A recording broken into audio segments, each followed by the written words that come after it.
നിലവാരം കളഞ്ഞു എന്ന് ചോദിച്ചാൽ നിലവാരം കളഞ്ഞില്ല എന്നുള്ളതാണ് എൻ്റെ അഭിപ്രായം. കാരണം 49 സ്റ്റാർഡ് ക്വസ്റ്റ്യൻസ് ആണല്ലോ എഴുതി കൊടുത്തത്.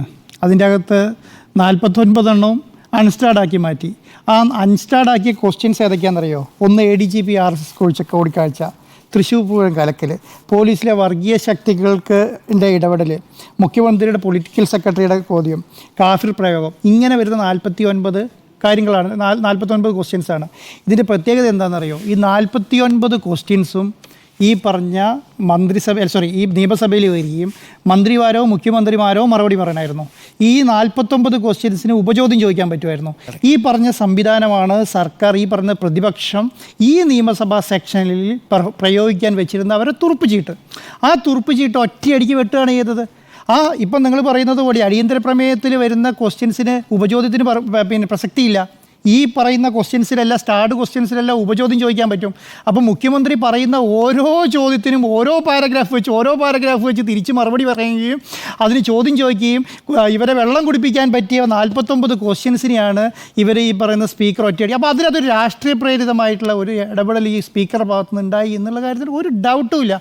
അങ്ങനെ വരുമ്പോൾ അവർ ഈ നിയമസഭാ സമ്മേളനത്തിൽ എന്തൊക്കെയാണോ ഉദ്ദേശിച്ചിരുന്നത് ആ ഉദ്ദേശ സംവിധാനത്തെ മുഴുവൻ പ്രതിപക്ഷത്തിന് ചോദ്യം ചോദിക്കാനുള്ള പറയുന്ന പ്രസക്തിനെ മുഴുവൻ നഷ്ടപ്പെടുത്തിക്കും. ഞാൻ ചോദിക്കട്ടെ, ADGP RSSുമായി കൂടിക്കാഴ്ച ക്വസ്റ്റ്യൻ ചോദിക്കേണ്ടതാണോ? അല്ലേ? അതുപോലെ തൃശ്ശൂർ പൂരം കലക്കിയതുമായി ബന്ധപ്പെട്ട കാര്യങ്ങൾ ഈ പറഞ്ഞ പ്രാദേശികമായിട്ടുള്ള കാര്യങ്ങളാണോ? ഒരിക്കലും അല്ലല്ലോ. ഈ മുഖ്യമന്ത്രിയുടെ പൊളിറ്റിക്കൽ സെക്രട്ടറിയായി ബന്ധപ്പെട്ട കാര്യങ്ങൾ ഈ കേരളത്തിലെ ജനങ്ങൾക്ക് അറിയണ്ടേ? കാഫി പ്രയോഗം കഴിഞ്ഞ ഇലക്ഷനിൽ എത്ര ചർച്ച ചെയ്ത കാര്യങ്ങളാണ്? ആ കാര്യങ്ങൾ ചർച്ച ചെയ്യേണ്ടതല്ലേ? അതുപോലെ തന്നെ ഈ പോലീസിൻ്റെ വർഗീയ നിലപാടുമായി ഇപ്പോൾ ഏറ്റവും കൂടുതൽ BV Anwar അടക്കമുള്ള ഈ പറഞ്ഞ ചർച്ച ഇപ്പം നടന്നുകൊണ്ടിരിക്കുന്ന ഏറ്റവും വലിയ തന്നെ ഈ പറയുന്ന പോലീസിലെ വർഗീയവൽക്കരണമല്ലേ? ഈ കാര്യങ്ങളൊന്നും ചർച്ച ചെയ്യേണ്ടതല്ലേ? ഈ കാര്യങ്ങളൊന്നും നിയമസഭയിൽ മറുപടി പറയണ്ടേ? ഈ പറയുന്ന കാര്യങ്ങളെല്ലാം നിയമസഭയിൽ അപ്പം ഈ എഴുതി കൊടുക്കുന്ന ക്വസ്റ്റ്യൻസ് മുഴുവൻ സ്റ്റാർഡും അൺസ്റ്റാർഡും സ്റ്റാർഡ് ക്വസ്റ്റ്യൻസ് വേണ്ട ക്വസ്റ്റ്യൻസ് എല്ലാം അൺസ്റ്റാർഡാക്കി മാറ്റിക്കഴിഞ്ഞാൽ പിന്നെ ഈ പ്രതിപക്ഷത്തിന് എന്താ റോള്? കേരള നിയമസഭയിൽ പ്രതിപക്ഷത്തിന് പിന്നെ റോളില്ല.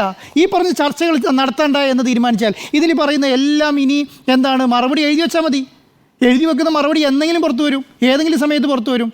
ഈ പറഞ്ഞ RSSുമായി ബന്ധപ്പെട്ട കാഴ്ചയാണെങ്കിലും തൃശ്ശൂർ പൂരം കലക്കിയതുമായി ബന്ധപ്പെട്ട കാര്യത്തിനകത്ത് ഇപ്പോൾ തൃശ്ശൂർ പൂരം കലക്കിയ കാര്യത്തിൻ്റെ അകത്ത് ഈ നിയമസഭയിൽ ചർച്ചയില്ലാന്നേ. ഇപ്പം നിങ്ങളെല്ലാം പറയുന്നുണ്ടല്ലോ ഈ മലപ്പുറം പരാമർശം. ഞാനീ പറയുന്ന മലപ്പുറം പരാമർശത്തിനേക്കാളും ഗുരുതരമായ 49 ക്വസ്റ്റ്യനാണ് വെട്ടിയത് ഈ പറയുന്ന നിയമസഭ. അതിന് ക്വസ്റ്റ്യൻസിന് മറുപടി പറയാൻ വേണ്ടിയിട്ട് വന്ന് കഴിയുമ്പോൾ അടിയന്തര പ്രമേയം സാധ്യമല്ല കേട്ടോ. അതാണ് പറയുന്നത്. അതാണ് ഞാൻ പറയുന്നത്. സ്റ്റാർഡ് ക്വസ്റ്റ്യൻസ് എഴുതി കൊടുത്തു കഴിഞ്ഞാൽ ഒരു പ്രാവശ്യം അടിയന്തര പ്രമേയം. കാരണം ഞാൻ വിചാരിക്കുന്നത് എന്താണെന്നറിയോ? ഇവരുടെ ഈ വർഷത്തെ നിയമസഭാ സമ്മേളനത്തിൽ ഉത്തരിക്കാൻ വെച്ചിരുന്ന എല്ലാ സംവിധാനവും വെട്ടിയെന്നേ. ഇനി അവർക്ക് പെർഫോം ചെയ്യാൻ പറ്റില്ല. ഈ നിയമസഭയിൽ ഇനി അങ്ങനെ പെർഫോം ചെയ്യാൻ അടിയന്തര പ്രമേയത്തിന് മറുപടി ഉപചോദ്യമില്ലല്ലോ. ഇപ്പം ഉണ്ണി ബാലകൃഷ്ണൻ സംസാരിച്ചുകൊണ്ടിരിക്കുകയാണ്. എനിക്ക് അതിൻ്റെ അകത്തൊരു കാര്യം പറയാൻ പറ്റില്ലല്ലോ. പിന്നെ ഇവർ പറയുന്നതെല്ലാം TV കൂടെ നാട്ടുകാരെ മുഴുവൻ കാണിക്കുക എന്നുള്ളത് മാത്രമേ പ്രത്യേകതയുള്ളൂ. അപ്പോൾ അവരവിടെ വിജയിക്കും. നിങ്ങൾ മനസ്സിലാക്കേണ്ട ഒരു കാര്യം, ഈ പറയുന്ന പ്രതിപക്ഷം പരാജയപ്പെടുകയും ഭരണപക്ഷം വിജയിക്കുകയും ചെയ്യുന്നത് എന്താണെന്നറിയോ? മുഖ്യമന്ത്രി സംസാരിച്ചു തുടങ്ങി.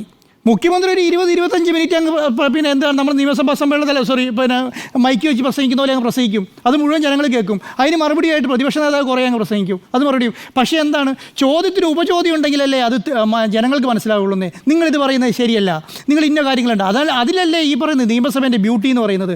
ചോദ്യത്തിന് മറുപടി പറഞ്ഞു പോകണ്ടേ? ആ പറയുന്ന കാര്യത്തിൽ മുഖ്യമന്ത്രിക്കും മന്ത്രിമാർക്കും മറുപടി പറയേണ്ട എന്നുള്ളതാണ്. അപ്പം ഈ പറഞ്ഞ ക്വസ്റ്റ്യൻസ് പ്രതിപക്ഷത്തിന് പറ്റിയുടെ പത്ത് എന്താണ്? ഇതെല്ലാം പറയുന്ന സ്റ്റാർഡ് ക്വസ്റ്റ്യൻസ് കൊണ്ട് കൊടുക്കുകയും ചെയ്തു.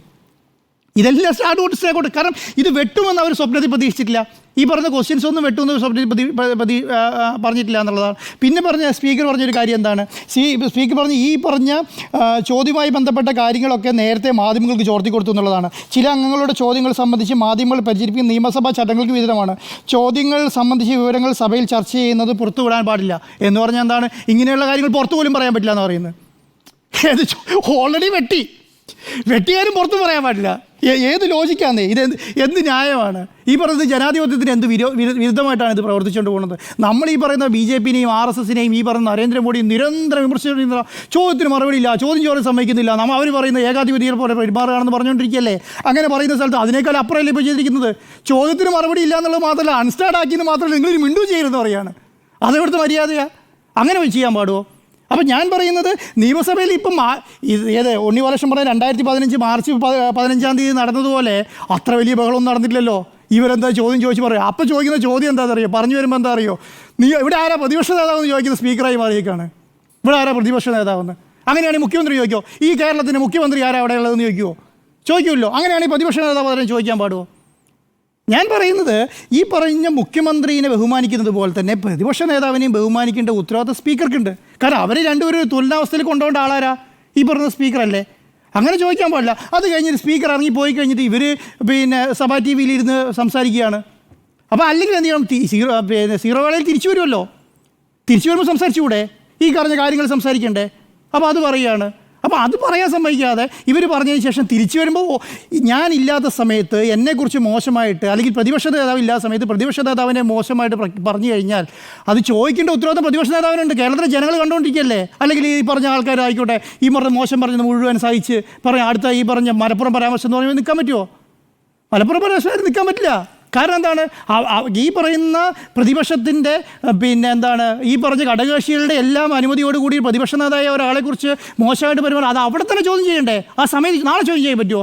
ഇന്നത്തെ ഇത് വാക്കൗട്ട് നടത്തി പുറത്തു പോയി സീറോ വേളയിൽ തിരിച്ചു വരുന്ന സമയത്ത് ചോദ്യം ചോദിക്കാതെ അത് കഴിഞ്ഞിട്ട് നാളെ ചോദിക്കാമെന്ന് പറഞ്ഞൊക്കെ ഈ മലപ്പുറം പരാമർശമായിട്ട് ബന്ധപ്പെട്ട് അടിയന്തര പ്രമേയം ഉണ്ടെന്ന് വെച്ചിട്ട് നാളത്തേക്ക് മാറ്റി വെക്കാൻ പറ്റുമോ? പറ്റില്ല. അപ്പോൾ എന്താ സംഭവിച്ചത്? അത് നിങ്ങൾ ഉണ്ണിബാലകൃഷ്ണനും സുമിയുടെ മോളും അരുൺ പറഞ്ഞ പോലെ തന്നെ ഈ പറഞ്ഞ ഒരു ഊരാ കുടുക്കിക്കൊണ്ട് പോയി പെടുത്തി. ഈ പറഞ്ഞ പ്രതിപക്ഷത്തെ പെടുത്തിയെന്ന് പറഞ്ഞാൽ എന്താണ്? ചോദ്യോത്തര വേളയിൽ ഇത് അൺസ്റ്റാർഡാക്കി. അത് ന്യായമാരിയല്ലോ, ന്യായമായ കാര്യമല്ല. അതിന് ചോദ്യം ചോദിച്ചു, അതിന് പുറത്തുപോയി. പുറത്തു പോയി കഴിഞ്ഞപ്പോൾ ഈ പറഞ്ഞ പ്രതിപക്ഷ നേതാവിനെ കുറിച്ച് മോശം പറയുന്നു. തിരിച്ചു വന്ന് പറഞ്ഞാൽ അവർക്കറിയാം തിരിച്ചു വന്ന് പറയുമെന്നറിയാം. തിരിച്ചു വന്ന് പറഞ്ഞപ്പോൾ ഇവരുടെ കാര്യങ്ങളും നടത്തി. സഭ ഇന്നത്തേക്ക് പിരിഞ്ഞു. നാളെ രാവിലെ 9 മണിക്ക് കൂടുമെന്ന് പറഞ്ഞ് ഇറങ്ങി മാറ്റി വെക്കുക. ഇനി ഈ സഭാ സമ്മേളന വേളയിൽ മലപ്പുറം പരാമർശം സബ്മിഷനായിട്ടോ ഒരു അടിയന്തര പ്രമേയത്തിനോ എടുക്കേണ്ടത് പോലുമില്ല. ഇല്ല. അതാണ് ഞാൻ പറഞ്ഞത്. ഈ ഒരു കാര്യം നമ്മൾ മനസ്സിലാക്കേണ്ടത് എന്താണെന്നറിയോ? ഒരു നിയമസഭയുടെ ആധികാരികം അല്ലെ ന്യായമായ മര്യാദ എന്ന് പറയുന്നത് ചോദ്യം ചോദിക്കാനുള്ള അനുമതി കൊടുക്കുക എന്നുള്ളതാണ്.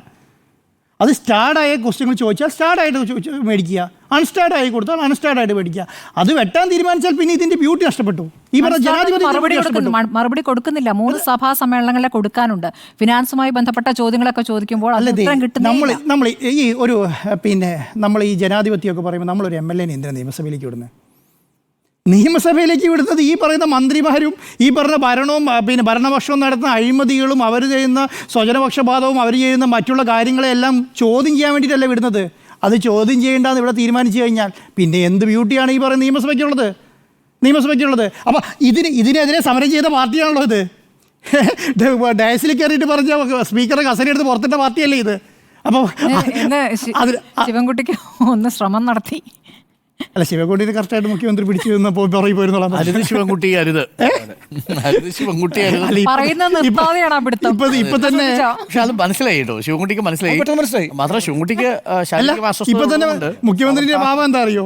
ഇപ്പൊ തന്നെ ഞാൻ എങ്ങനെയും ഒന്ന് അഡ്ജസ്റ്റ് ചെയ്ത് കൊണ്ടുപോകുക, നീ പോയിട്ട് പ്രശ്നം ഉണ്ടാക്കണ്ട എന്നാണ്. അപ്പോൾ അല്ല, അതിനേക്കാളും ഈ കാര്യം എന്ന് പറഞ്ഞിട്ടുണ്ടെങ്കിൽ ഇത് സ്പീക്കർ ഇന്ന് ചെയ്ത കാര്യം ഒരിക്കലും ശരിയാണെന്ന് ഞാൻ വിശ്വസിക്കുന്നില്ല. അതുകൊണ്ട് തന്നെയാണ് ഞാൻ പറയുന്നത് ഈ പറഞ്ഞ നിലവാരം കളഞ്ഞില്ല എന്ന് പറയാൻ കാരണം നിയമസഭയിൽ നമ്മൾ ഈ പറഞ്ഞ ബഹളം ഉണ്ടാക്കാൻ പാടില്ല, നിലവാര തകർച്ച ഉണ്ടാവാൻ പാടില്ല എന്ന് തിരുത്തരം ചർച്ച ചെയ്യുന്നതാണ്. പക്ഷേ ഒരു കാരണം ഉണ്ടാക്കി കൊടുത്തത് ഈ പറഞ്ഞ സ്പീക്കർ തന്നെയാണ്. ആ പറഞ്ഞ ചോദ്യം വെട്ടിയത് ഈ സ്പീക്കറാണ്. ആ പറയുന്ന ഇത് ചോദ്യം ചോദിക്കാനുള്ള അനുമതി നിശ്ചിതത് ഈ സ്പീക്കറാണ്. അപ്പോൾ അതിന് കാരണം തുടങ്ങി വെച്ചതും ഈ സ്പീക്കറാണ്. അങ്ങനെ ആയിക്കഴിഞ്ഞാൽ അതിന് മറുപടി പറയേണ്ട ഉത്തരവാദിത്വവും അതിനെതിരെ പൊരുതേണ്ട ഉത്തരവാദിത്വവും അത് ചോദിക്കേണ്ട ചോദ്യങ്ങളാണ് എന്ന് പറയുന്ന സംവിധാനത്തേക്ക് ഉള്ള ഉത്തരവാദിത്വം ഈ പ്രതിപക്ഷത്തിൻ്റെയാണ്. ആ നിലയിലാണ് ഞാൻ പറയുന്നത് ഇതിൻ്റെ നിലവാരം കളഞ്ഞിട്ടില്ല എന്നുള്ളത്. ഓക്കെ, അപ്പം നിലവാരം ആ അർത്ഥത്തിൽ കളഞ്ഞിട്ടില്ല എന്നാണ് നമ്മൾ പറയുന്നത്.